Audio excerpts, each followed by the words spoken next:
Halimbawa, ito ang sitwasyon mo sa buhay. Kung ikaw ay isang empleyado, ito ang sitwasyon mo ngayon. Ito ang comfort level kung saan inaasam ng lahat.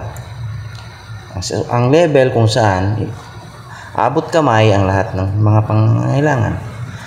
Ang current situation natin ang nasa gitna, kung saan binupus mo na makaahon doon sa kahirapan.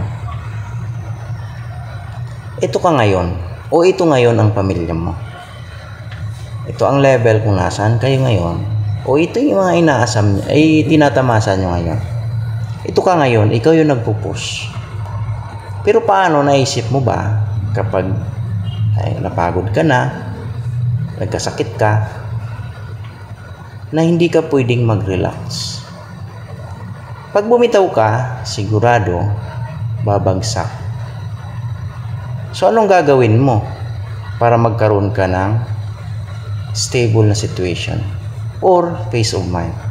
Dapat mayroon tayong mga insurance, mayroon tayong mga savings na mahuhugot tuwing may emergency, para ikaw magkakaroon ng peace of mind,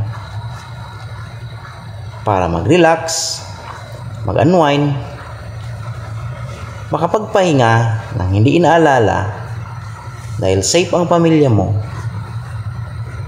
Hindi sila magugutom kahit nasa bakasyon ka. Kapag relax ka ngayon na walang iniintindi, walang magugutom na pamilya.